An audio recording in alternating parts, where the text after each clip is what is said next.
right, so we're coming into the last little border town of Ethiopia called Dawele. We've not been able to find any petrol in any of these spots.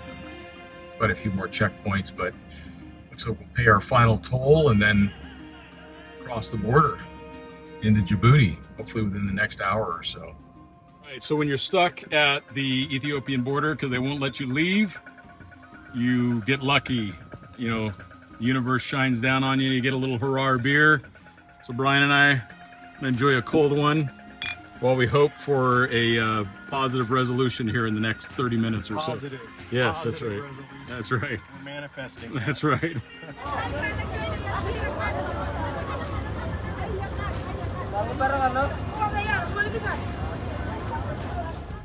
Okay, so some real challenges here at the Ethiopia-Djibouti border. I was expecting there to be some challenges, but not. We're at 24 hours now at the border. We had to spend the night at the Djibouti border side last night.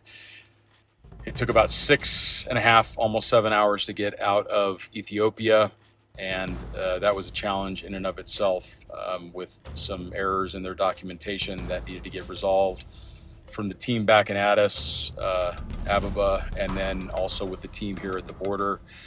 But we eventually got out of Ethiopia and then came over to Djibouti, and things started happening. Stamps were happening quickly.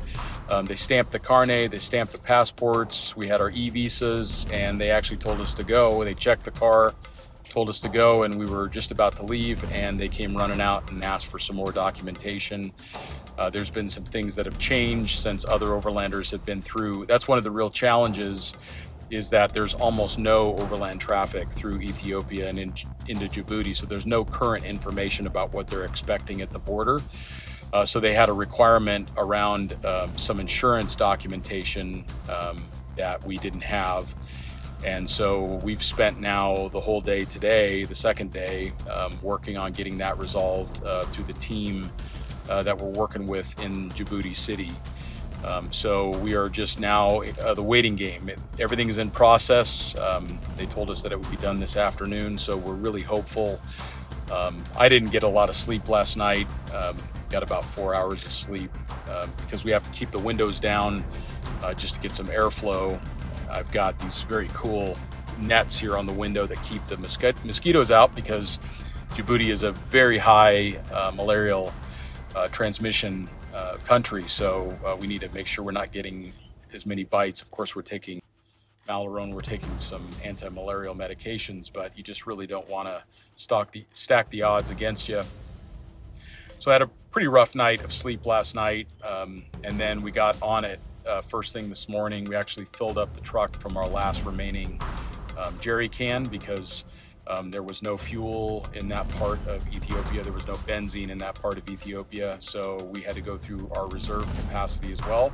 There is fuel in Djibouti, so we're not concerned about that, but we decided to take advantage of the time this morning in the cool air to transfer some fuel and do some organizing in the truck, and then got on to some calls immediately with our contacts in the shipping company, the Maril Group out of Djibouti City. And they've been very helpful, but the process just takes time. And the other challenge that we had is there's no data available as a foreigner coming into Djibouti. You can only get cellular connection and no data in the text, just standard text messages, SMSs. So we finally were able to get some data connection around 9 o'clock or so this morning, and transfer a bunch of document photos that they needed in order to initiate that process. So now it's just a waiting game. These kinds of situations are stressful, and I find myself feeling a little bit of stress around it, because there's things that we want to see and we want to kind of get past this obstacle. But I'm also reminded of how fortunate we are to be able to do this travel, and that it's just another lesson in patience and being kind to the people here at the border. So we've actually developed a little bit of a connection with them, and they certainly feel sorry for us, but they need these documents in order to let us go. So we're hopeful that we don't have to spend another night here at the Djibouti border. because it's a difficult place to sleep. There's a lot of human activity, a lot of trash. There's no place to go to the restroom. So not complaining, it's just the realities of travel in this part of the world, and in a place that very few overlanders actually visit. So we're making the best of it. So we've been stuck here at the Djibouti-Ethiopian border on the Djiboutian side. We got our passports all stamped and cleared to go, but customs is having some issues with the grenadier, and so we're running way low on food. We got water. One of the local police officers gave us 6 liters of water last night. All right, so while you're stuck at the border of Djibouti, you got to make some food. So I always use these old school butane stoves because you can find them anywhere in the world. You can find the fuel anywhere in the world. One of the immigration officials was kind and went into town and got us some extra water. We have more than enough water to drink, but we wanted some extra.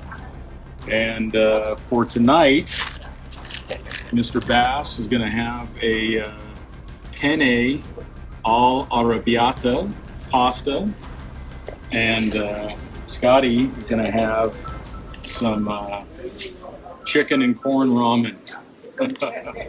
And because we're going old school, I've got some biltong. I'm gonna break up some biltong into both of these so we get some additional protein. So yeah, just a crazy evening here at the border. So okay, so a challenging day 3 here at the Djibouti border. It's about 7 in the morning. Brian and I spent the second night here at the border post. The immigration officials have been great. They've actually gone out of their way to get us water and provide us with as much support as they can. But the holdup is entirely on the customs side. We've given them everything that they've asked for, and now they're just choosing to hold the car until the day that it needs to go to the customs broker at the port. Which means being here as a tourist, we have no opportunity then to see the country, and it also leaves us here at the border for several more days because we can't leave the vehicle. And also, we don't really have a way to get around. We don't have a rental car.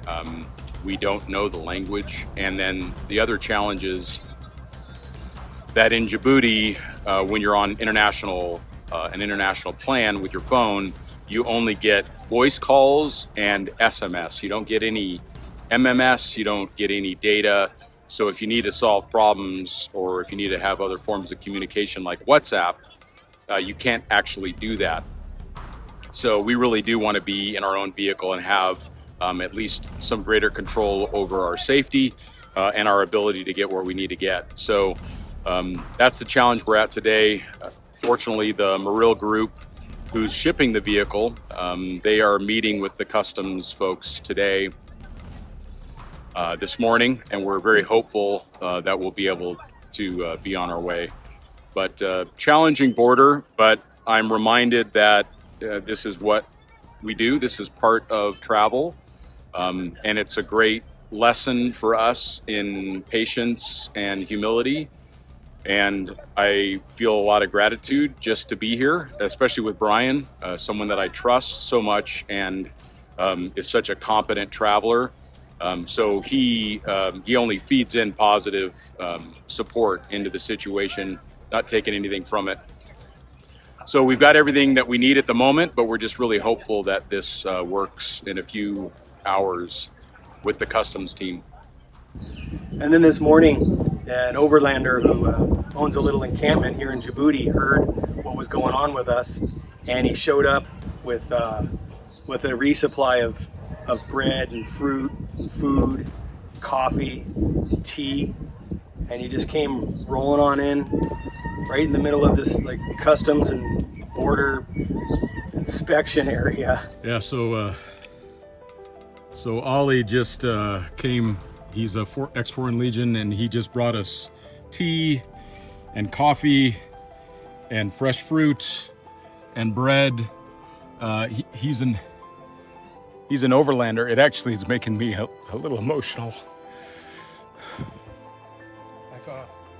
Yeah, it's just hard in times like this where you're really pushing.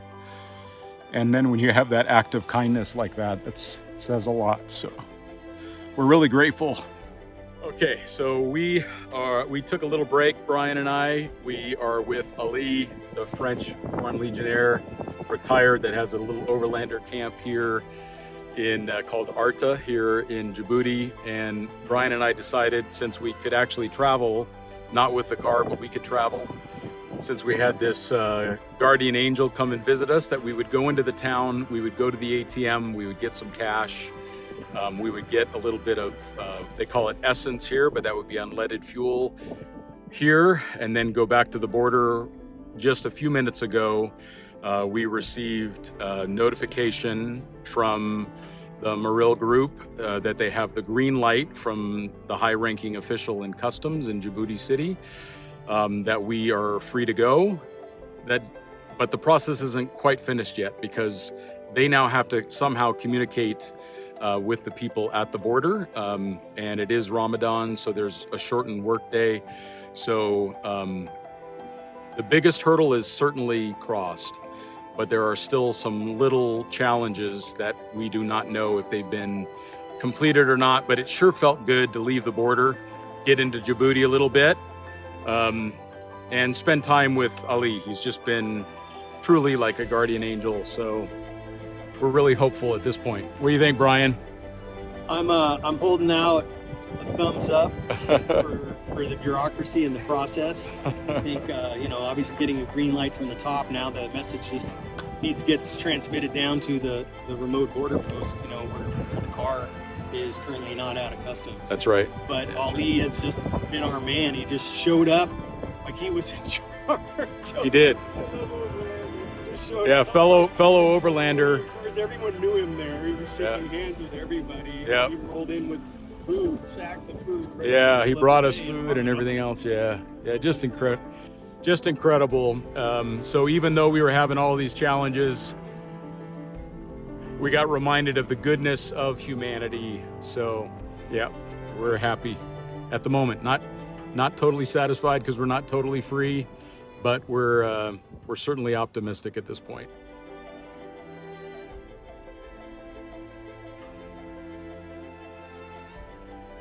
Okay, Brian, we made it out of the border over 3 days, because we arrived on the Ethiopian side at 1:30 and it's now almost 6 p.m.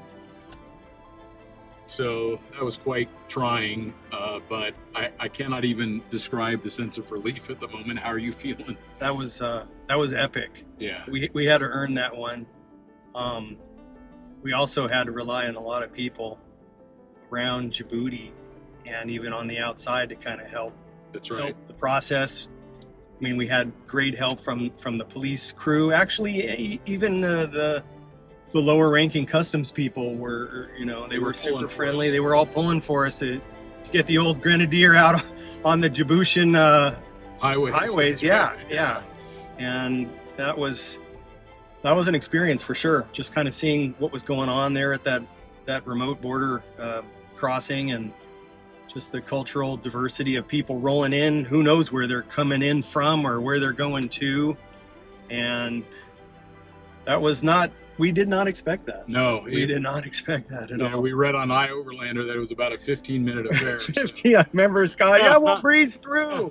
We'll be at the beach. Yeah, I think the longest I've ever been at a border was 2 days at the Russia-Mongolia border, but this now takes the cake. So yeah, I mean, we became regulars. We had our seats. We were helping them chase the goats away. Yeah, we had our seats set up right between the police and the customs office. That's right. They gave us Wi-Fi access. That's right. And we were just kind of part of the scenery. We became part of the landscape at the Djibouti border. Oh man! All right. Well, but huge relief. Grateful to be on our way. All right, so we made it out of the border area, and we just pulled into a gas station in the closest village we could find, and we're tanking up with about 20 liters of petrol, and then we're going to hit the road. We're going to go to at the former French Legionnaire Ali's encampment which I think is probably around 55 kilometers from here. And we're going to overnight there, and then tomorrow morning we're going to go to Lake Assal, which is the lowest point in Africa. So that's how it's going right now, and we'll report back in very soon. All right, check you later.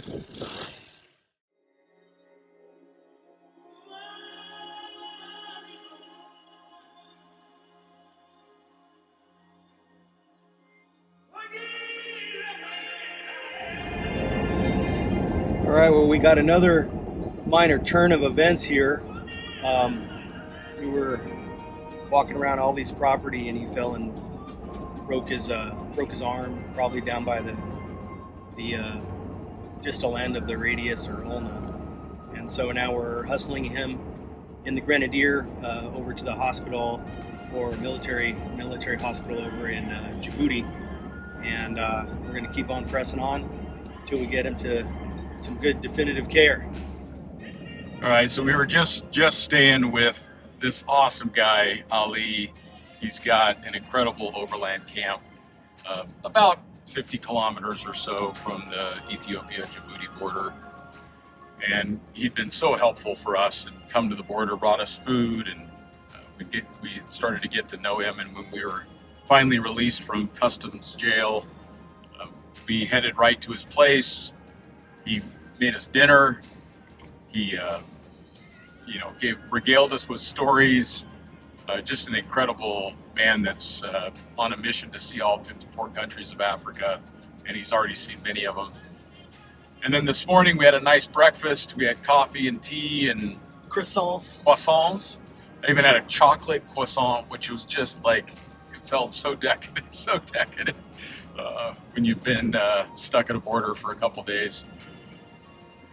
And then he said, we should go down to this point and take some photos, and we did. We got some great shots of the truck, and I asked for him to kind of sit up on the vehicle for a photograph. And then he says, I'm going to jump off, like do the Toyota jump. And he did, but like being the good French Legionnaire paratrooper that he is, he was going for the stratosphere. So he jumped way higher. When I look back at the photos, he jumped way higher than I could have imagined. And when he came down, it was so gravelly and a little sloped, and his feet slipped out from underneath him. And he came down really hard on his hands, kind of like a skateboarder fall. And immediately grabbed his wrist, and he says, it's broke. And I could see there was a lot of deformation in the joint. And I'm going to turn it over to the EMT here to talk about what happened next. Yeah, well, I mean, I wasn't actually down there. I was back up at Ollie's house. Scott yelled for me to come on down. And it was pretty obvious that he broke possibly we'll find out what the report is, but the distal end of either the radius or his ulna. Or maybe both. Yeah. Maybe both. And so basically brought him back up to his house and used one of my son's old baby swaddles to just kind of stabilize his arm in a natural position, so that we could then transport him over to the hospital. We actually drove down the road towards a smaller military garrison that's fairly close to his encampment, and when we got on close by, we ran into some French military troops that were going out for a jog, and then they said the best thing, because they didn't have an ambulance over at their little garrison, was to just drive him on into Djibouti. So he actually got on the phone and then called into the old French Foreign Legion post that's in Djibouti town proper, and we drove all the way in there, and somebody was waiting for him along the way. Yeah, so the Grenadier became an ambulance. And along the way, checked his finger, made sure that he could still squeeze my fingers, made sure that he could still have some sensation Yeah, you checked his capillary check refill. cap refill. Everything was fine. He toughed it out. Maybe Yeah, he is a tough guy. tough dude. About 20 minutes in, I told him I can give him some mild pain meds, so I gave him some iBoost to just kind of take a little bit of the edge off. And so we drove him into town, and then one of the French troopers was waiting for him right there at the base. And there's a hospital inside of that army base. And so he went on in, and apparently he's gonna have surgery. I don't know if that's today. I think he said today. Yeah, they're going in. Apparently he broke it in a couple different spots. So we'll have the full report pretty soon. But he's heading in today.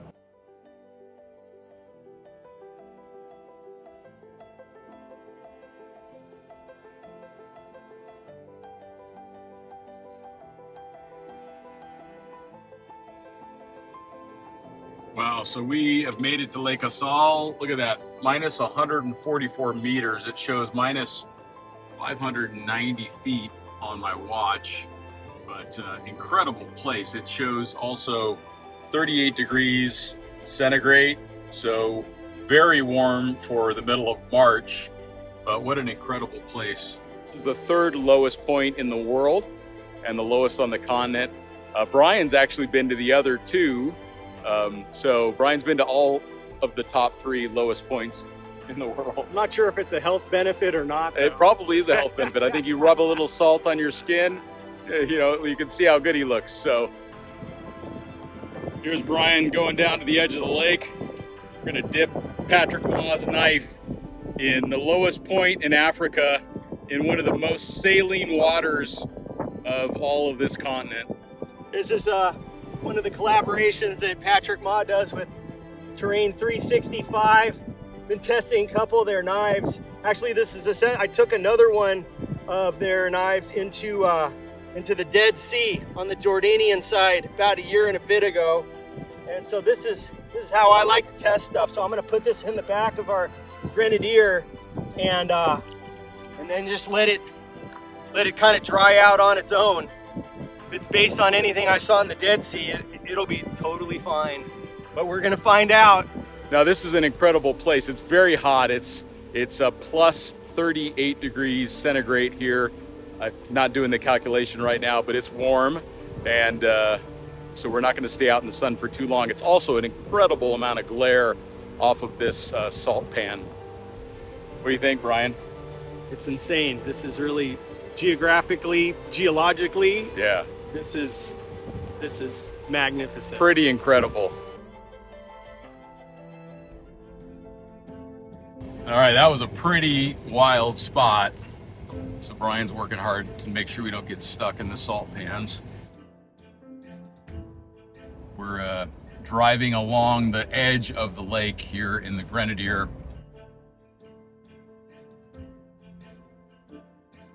Jackknife truck here in the middle of the road. Go 8 billion blue plastic bags.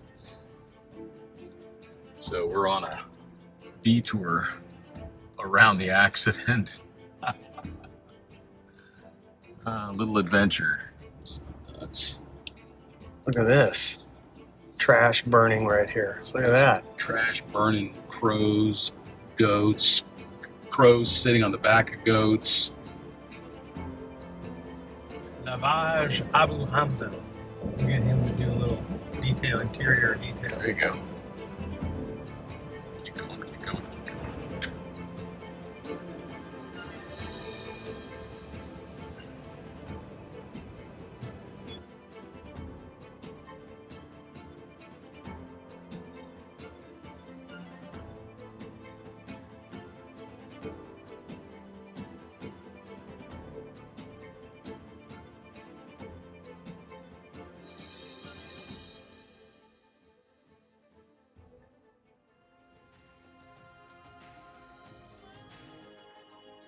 Wow, so Brian and I, we have just made it here to Djibouti, to the peninsula at Djibouti City.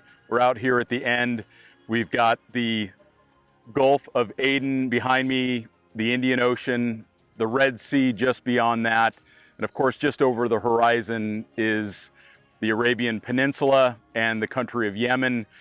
We have gone from South Africa, Cape Agulhas, Cape Town, all the way up through Africa, across the equator, and we're now here north of the Horn of Africa, and we are the first in history to have crossed all 7 continents by vehicle.